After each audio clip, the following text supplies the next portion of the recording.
Mazda's lineup is a little weird. If you look back from the last maybe 10 or 15 years of Mazdas, they're all relatively strange, or at least in the order they go. Usually, if you have a car brand that doesn't have models like, Lexus or Mazda, it may go in order. So you have the Mazda 1, if they made one, the Mazda 2, 3, 4, etc., etc. Well, that's not the case.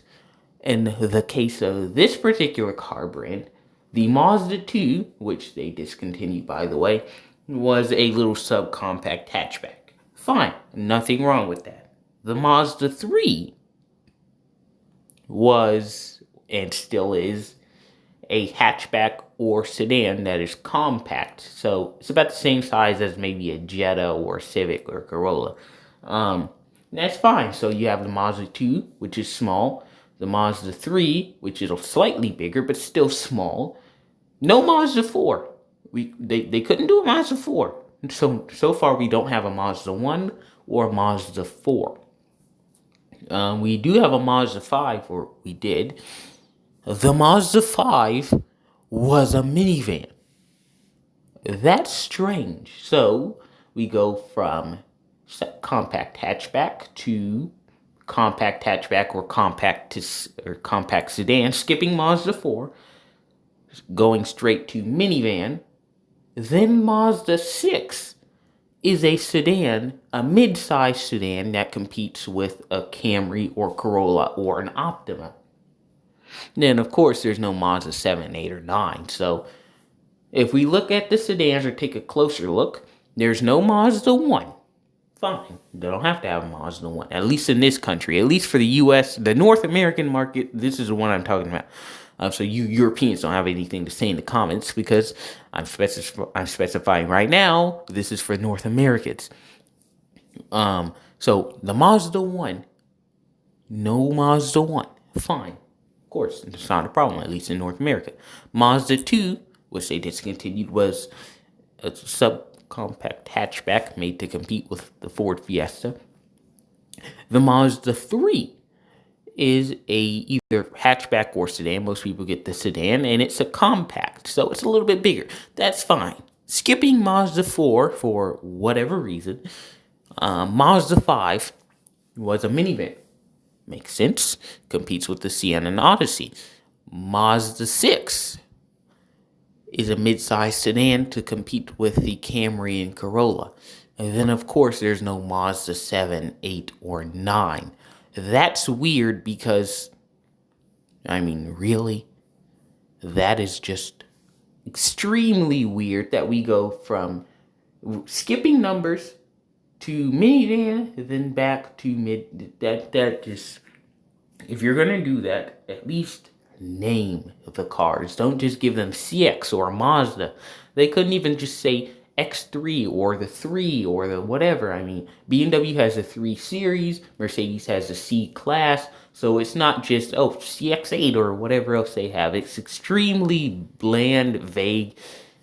It's not a very good naming system. I don't know why Mazda does that. And then, on top of that, they have other cars with names, or at least they did. They had a Protege, they had the Tribute.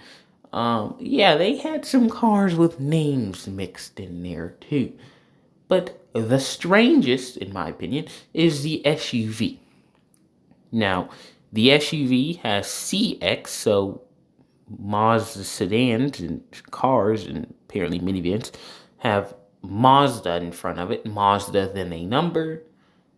In front of the SUVs is CX and then a number.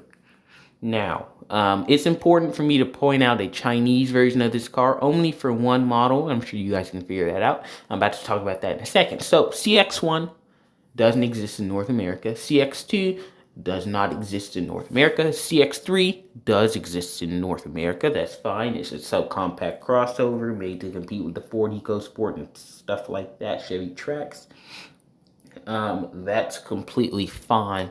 CX4 is a Chinese sort of thing. It's slot in between the subcompact and compact. I don't even know what it is, but the CX4 apparently exists in China, but not in the United States. So you think for the US market or the North American market, it would be CX3, CX4. But no. Instead, it's CX3, again, skipping CX1 and 2, straight to CX3, CX30. Yeah, they didn't want to confuse anybody because God forbid you have a car and you're automatically going to think, man, this is confusing. Man, the Chinese market Mazda. Oh yeah, they have a CX4, but the North American market Mazda, they also have a CX4. I don't know which one is a real CX4. And then, because that's definitely confusing and not CX30. Makes sense. Anyway, moving past that, we go back from 30 to 5. So CX5, no CX6. There's a CX7, which is a 3-row SUV. No CX8. I do believe there was a CX9. So again, Mazda likes to skip numbers, jumble their little models around, and make everybody confused. Or in the case of the CX30, make everybody happy and not confused. Even though everyone was still confused with the arrival of the CX30, they could have just called it the CX3.5.